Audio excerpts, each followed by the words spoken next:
Hi there everyone, Robert from 7500 to Holt here, and you may have noticed we didn't have a podcast up this week, just because Jack and I didn't have the ability to get our schedules together to actually make it work this week, so we're taking a 1-week hiatus. That said, I wanted to make sure you weren't left entirely without anything, so here's a quick preview of this weekend's match against Chelsea. Aston Villa come into the match, of course, in third place in the Premier League despite last weekend's 3-0 loss against Arsenal. Villa in their first 5 matches, 3 wins, 1 draw, 1 loss. But it's a little bit shaky. The defense has been absolutely fantastic with only 4 goals allowed. But the attack, only 4 goals scored as well. Going to need to be a little bit more if anything's going to happen against Chelsea here. Chelsea, on the other hand, have been absolutely rampant in the attack. In their first 5 matches, they've got 4 wins, 1 draw, and 0 losses. Currently sitting, of course, in first place in the Premier League. They've scored 16 goals this season, 7 of which have come from Diego Costa, who came over this summer from Atletico Madrid to join Chelsea and has been taking the role of Luis Suarez in this year's Premier League season. Now, those 7 goals for Costa came in actually just their first 4 matches because he was held goalless last weekend against Manchester City, Chelsea's only draw. Chelsea have allowed 7 goals, though, so their defense hasn't been quite as watertight as has Aston Villa's. So we've got that to look forward to a little bit here. But if we take a look, we got to try to figure out who's going to be playing. For Chelsea, the injury news is pretty good overall. We're not certain if Ramirez will be back from a knee injury that he took last weekend against Manchester City. It seems unlikely that he'll be playing, which is probably bad news for Villa, because the last time he played against Villa, he got a red card and helped Villa win a stunning match against Chelsea there. But other than that, Chelsea have all sorts of depth. They've got all sorts of talent. Chelsea, sad to say it, are pretty much the platonic ideal of a great soccer club right now.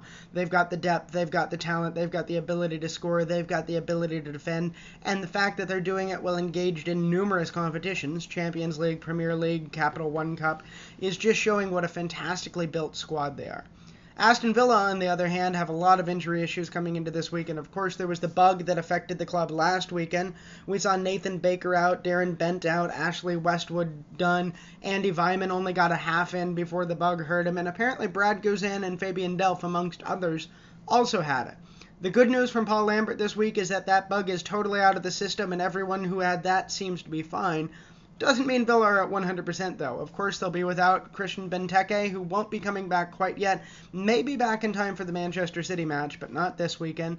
Liber Kozak still isn't well. And Ron Vlaar, who's missed the past couple of matches with a calf injury, seems to be facing a late fitness test as well, and it seems unlikely that he'll be able to play this weekend. So, what does that mean for Aston Villa as they look to take on the top scorer in the Premier League? It means that we're probably going to see a backline with, of course, on the wings, Alan Hutton and Ali Sissoko, and then in the middle, you can almost guarantee that Philippe Senderos will be starting. Next to him, though, it becomes the question of should it be Nathan Baker, Kieran Clark, or Yoris Okora. Based on what we've seen this season, if Baker's healthy, I think Baker is the smart choice to go with Okora as the secondary option there. Okora hasn't had enough experience to really slot in against a team like Chelsea, I don't think, but certainly either of those should get the call ahead of Kieran Clark. With that said, it's going to be a very tough match this weekend. Aston Villa may line up a lot like they did against Liverpool, try to score quickly, and then bunker back. The problem is, if anyone knows how to defeat a bunker, or how to bunker, it's Jose Mourinho's Chelsea squad.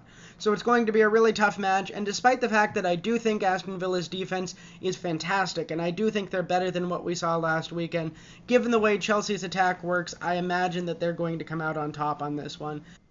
If you're looking for a score prediction for the match, I'm going to go ahead and say Chelsea 3, Aston Villa 1.